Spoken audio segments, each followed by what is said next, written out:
अभी अभी तो सूर्यास्त हुआ है देवी, और यह उचित समय नहीं है संतान धारण करने के लिए। इस बेला में संतान धारण करने से उनमें तामसिक गुण आ जाते हैं देवी, और बड़े होने पर उनमें दुष्ट प्रवृत्ति पूरी तरह से छा जाती है। नहीं स्वामी, नहीं, मैं प्रतीक्षा नहीं कर सकती। पति के समय पर पत्नी का भी कुछ अधिकार अवश्य होता है, और पति पत्नी के संबंधों में पत्नी की इच्छा का सम्मान होना चाहिए स्वामी। यदि यही आपकी इच्छा है देवी, तो हम अपने कर्तव्य का पालन अवश्य करेंगे।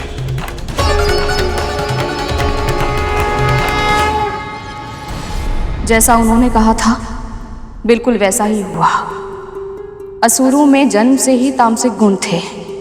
वो स्वभाव में क्रूर थे और दूसरों की पीड़ा में ही आनंद लेते थे। उन्हें अनुशासन में रखना दिति दीदी के लिए भी कठिन था। पिता होने के नाते स्वामी ने देवों और दानवों को समान रूप से धर्मशास्त्रों का अध्ययन कराया।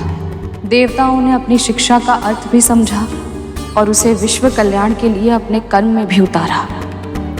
पर असुरों ने धर्म और तपस्या का मार्ग केवल तब चुना जब उन्हें ईश्वर को विवश करके वरदान लेना था, और फिर उन्होंने उस वरदान का उपयोग सदैव विनाश के लिए ही किया। जब ऐसा बार बार होने लगा तो स्वामी अपनी संतानों से निरासक्त हो गए। शिक्षा देने के बाद उन्होंने सभी संतानों को अपने कर्म के अनुसार फल भोगने के लिए छोड़ दिया। अपनी संतानों के विवादों में ना वो किसी की रक्षा के लिए बीच में आए और ना ही किसी के समर्थन के लिए। जैसे ना वो मेरे लिए आए, ना ही मेरी संतानों के लिए, है ना? मैंने ऐसा नहीं कहा दीदी। नहीं कहा, किंतु कहना यही चाहती थी ना। तेरा पुत्र वैकुंठ से लौट आया तो तू अपना स्थान भूल गई है। मत भूल कि तू एक दासी है। तू मुझे ज्ञान देने का प्रयास कर रही है। मुझसे एक ज्ञान ले, ध्यान से सुन। पिता निरासक्त हो सकते हैं, किंतु एक मां अपने तन से एक नए जीवन को जन्म देती है, तो वो भला अपनी संतानों के लिए निरासक्त कैसे हो सकती है? उसकी केवल इतनी ही कामना होती है कि उसके पुत्रों का भविष्य उज्जवल हो। वो केवल इतना चाहती है कि उसके पुत्र शक्तिशाली हो, समस्त संसार का सुख भोगे और सब पर राज करे। मां होने के नाते मेरे पुत्रों के लिए जो आवश्यक होगा मैं वो सब करूंगी।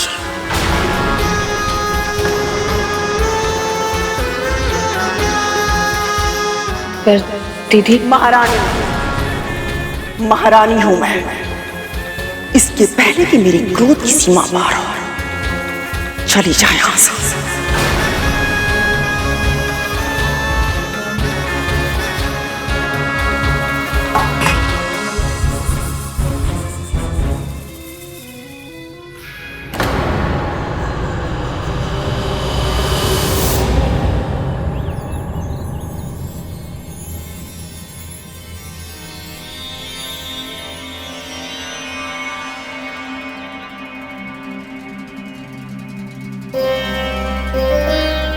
माँ,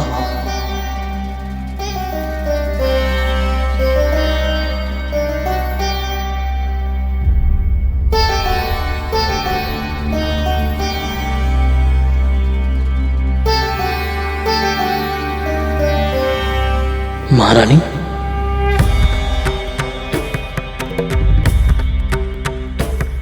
वे माता ही सही, किंतु मां तो मैं भी हूं ना।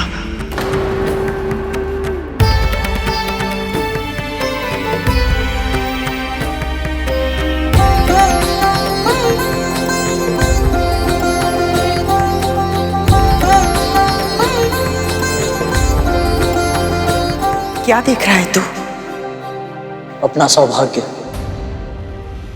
मैं उन्हें देख पा रहा हूं जिन्हें देखना दुर्लभ है। मुझे प्रभु श्री विष्णु के दर्शन मिल रहे हैं महारानी।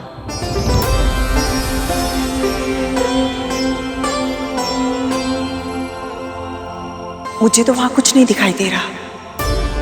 तुझे प्रभु कहां से दिखाई दे रहे हैं? जब से मैं वैकुंठ में उनके दर्शन करके आया हूँ, तब से जब भी मेरा मन थोड़ी देर के लिए विस्थिर होता है, तो मुझे सभी वस्तुओं में, वातावरण में, चारों दिशाओं में बस प्रभु ही दिखाई देते हैं। किंतु ये कैसे संभव है? जब मन में शंका का अंधेरा नहीं, भक्ति का प्रकाश निवास करता हो, तो सब कुछ संभव है महारानी। मेरी आंखों से देखिए, वो जो छोटा बादल दिख रहा है, वो मेरे प्रभु के शीश का मुकुट है, और उसके नीचे जो एक हल्का बादल है, वो उनका श्याम सुंदर मुख है।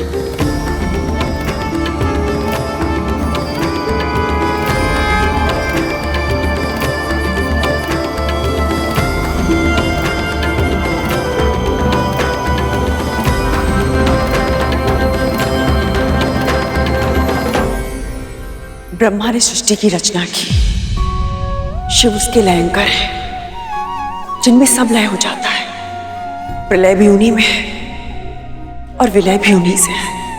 पर प्रभु विष्णु, आप समस्त संसार में व्याप्त हैं, कण कण में वास करते हैं। आप हमारे पालन करता है प्रभु।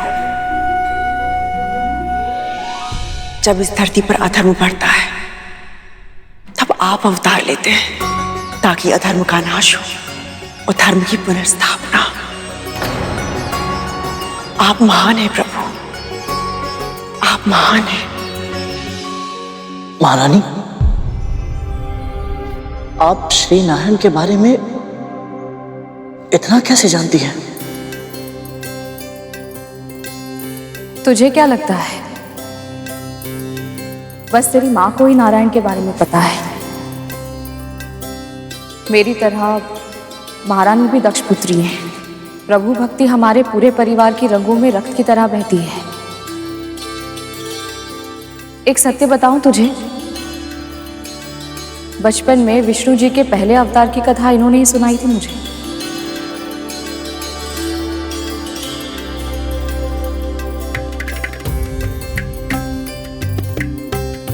विष्णु जी का अवतार?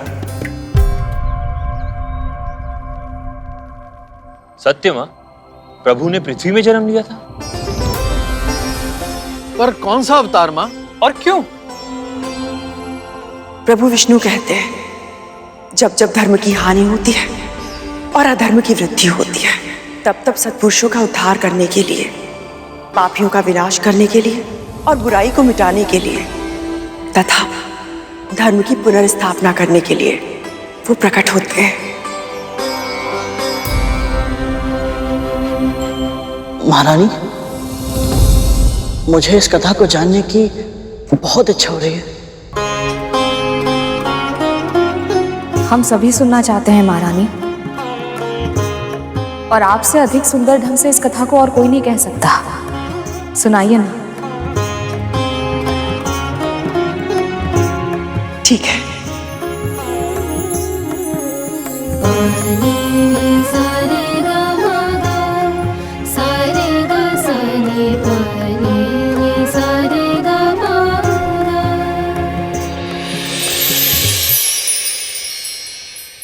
त्रिदेव अर्थात ब्रह्मा विष्णु महेश एक साथ समन्वय में अपना अपना कार्य करते हैं ताकि ये संसार सुचारू रूप से चल सके। मानव के समय के अनुसार 6 माह का एक अयन होता है। वर्ष में 2 अयन होते हैं, उत्तरायण और दक्षिणायन। एक उत्तरायण देवताओं के लिए 1 दिन के बराबर होता है और एक दक्षिणायन 1 रात्रि के बराबर। इसी प्रकार जब देवताओं के 12 सहस्त्र दिव्य वर्ष पूरे होते हैं, तब पूरा होता है चतुर्युग। चतुर्युग? 4 युग अर्थात सतयुग, त्रेता युग, द्वापर युग और कलयुग।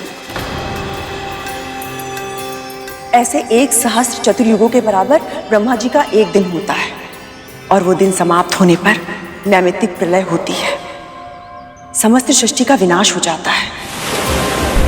भूलोक, पूर्वलोक, स्वर्गलोक सब नष्ट हो जाते हैं। और इस महाप्रलय के बाद ब्रह्मा जी के एक दिन के बराबर उनकी एक रात्रि होती है।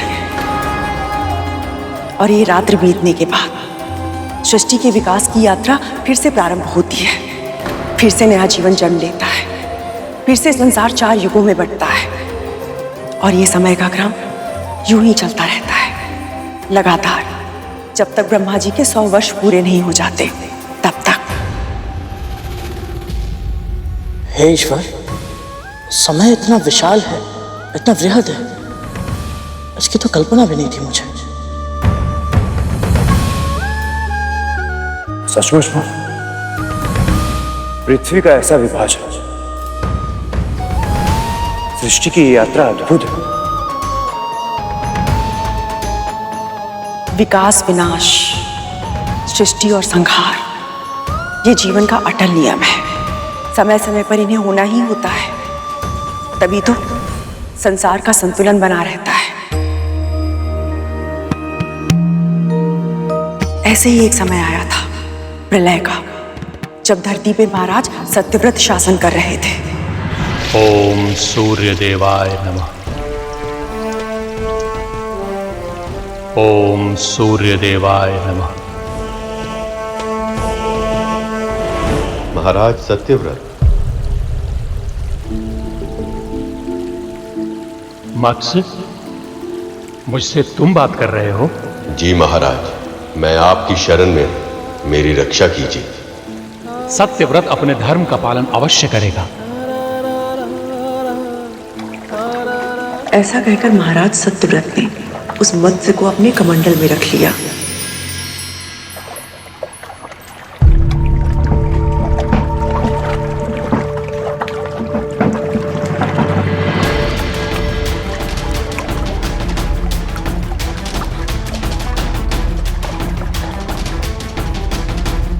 पर शीघ्र ही उस मत्स्य के आकार में वृद्धि हो गई और कमंडल उसके लिए छोटा पड़ने लगा।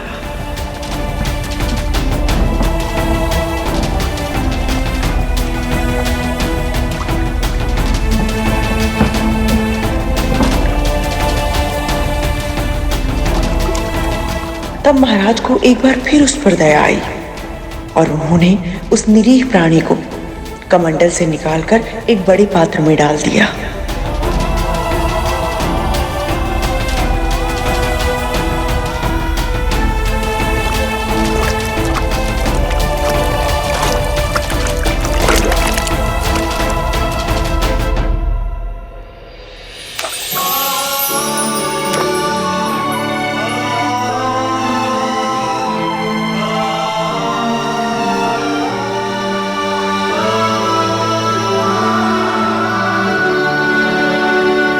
पर फिर एक दिन तीव्र ध्वनि से चौंक कर जब महाराज उस कक्ष में आए तो उन्होंने देखा कि वो बड़ा पात्र भी उस मत्स्य को समा पाने में सक्षम नहीं था। मत्स्य का आकार और भी बढ़ चुका था, पात्र टूट चुका था और मत्स्य अपने जीवन के लिए संघर्ष कर रहा था।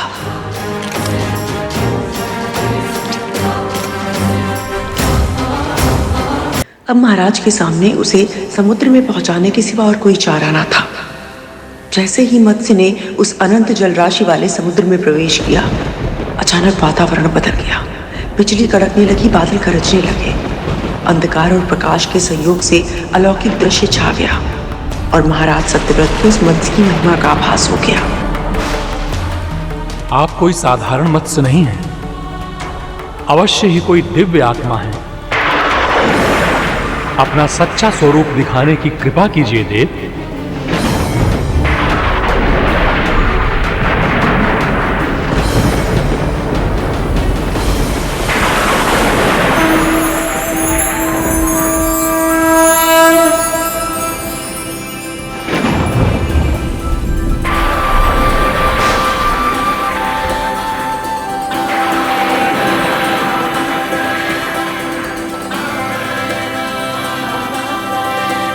प्रणाम प्रभु।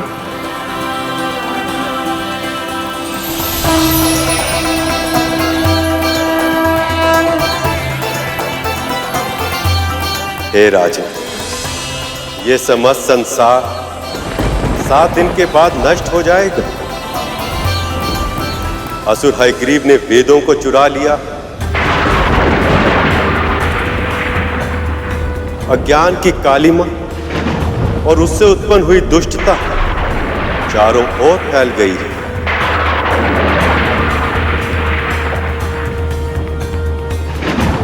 संसार में अधर्म और पाप छाया हुआ, इसलिए मैंने हयग्रीव के प्राणों का अंत करने के लिए और उसके द्वारा फैलाई गई बुराई को पूर्ण रूप से समाप्त करने के लिए मत्स्य रूप में यह अवतार लिया है।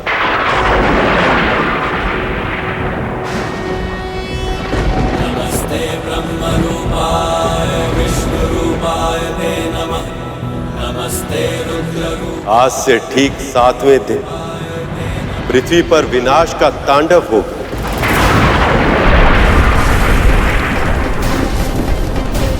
भयानक वर्षा होगी,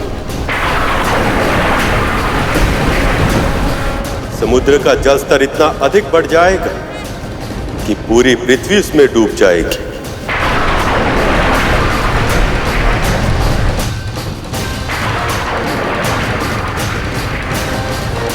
ऐसा विध्वंस होगा कि 10 दिशाओं में जल के अतिरिक्त और कुछ दिखाई नहीं देगा। इसलिए हे राजन, आपको एक ऐसी विशाल नाव का निर्माण करना होगा जिसमें सभी प्रकार के वृक्षों, वनस्पति के बीजों, जड़ी बूटियों, पशु पक्षियों और सप्तऋषि आदि को उस नाव में एकत्रित करना होगा और उसके बाद उस नाव को मेरे मत्स्य अवतार के साथ बांधना होगा ताकि प्रलय काल में मैं आप सबकी रक्षा कर सकूं।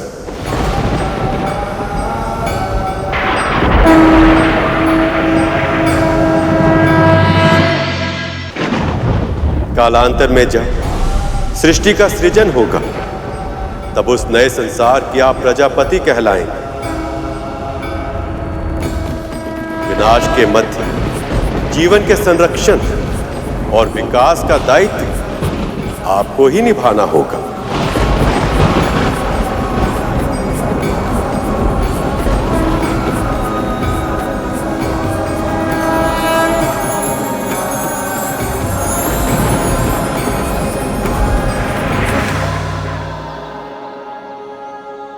माँ, वो प्रलय थी कैसे?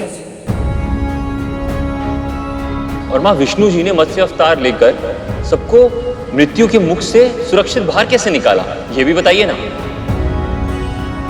प्रभु विष्णु के आदेश से प्रेरणा पाकर महाराज सत्यव्रत ने एक विशाल नाव बनाई। तभी अचानक वातावरण बदलने लगा, सूर्य की किरणें बरसने लगी और उसके भीषण ताप के प्रभाव से पेड़ पौधे जलने लगे। हयग्रीव चारों वेदों के साथ समुद्र में छुपा था। तभी प्रभु विष्णु आधे मानव और आधे मत्स्य अवतार में उसके सामने आए। उन्हें देखकर हयग्रीव उनकी दृष्टि से ओझल होने का प्रयास करने लगा, किंतु मत्स्य की गति अधिक थी। वो जिस दिशा में जाता, मत्स्य उनके सामने आ जाता। अब असुर घबराने लगा, शीघ्र ही ज्वालामुखी फटने लगा। पिघला हुआ लावा अपने मार्ग में आने वाली हर वस्तु को जलाने लगा। पहाड़ों पर हिम पिघलने लगी और फिर आई हिम की आंधी। उधर हयग्रीव उस विशाल मत्स्य को देखकर चिंतित था। अपने दिव्यास्त्रों से बार बार वो उन पर प्रहार करने लगा। तभी मत्स्य ने अपना मुंह खोला और सारे तीर, भाले, अस्त्र शस्त्र सब अपने मुख में समा लिए। ये देखकर हयग्रीव व्याकुल हो उठा। उसके हाथ से छूटकर चारों वेद नीचे गिरने लगे। इसके पहले कि समुद्र तल की गहराइयों में वो सदैव सदैव के लिए खो जाते, मत्स्य ने गोता लगाकर उन्हें अपने मुख में रख लिया। क्रोधित हयग्रीव उन पर आक्रमण करने का प्रयास कर रहा था। तभी प्रभु ने मत्स्य अवतार लेकर एक ही बार में उस असुर का पेट चीरकर उसका वध कर दिया। हयग्रीव का वध होते ही अन्य पशु, राक्षस, दानव और बुरी शक्तियां तड़प तड़प कर अपने प्राण त्यागने लगी। धरती पापियों के बोझ से मुक्त हो गई थी।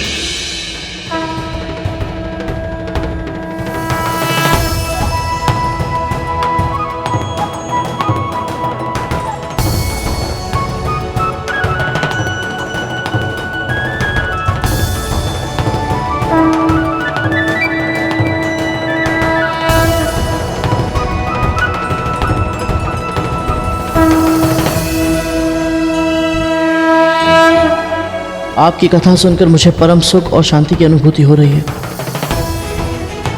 किंतु माँ की दास्ता का भार अभी मेरे मन को खाए जा रहा है। कृपा करें महाप्रभु।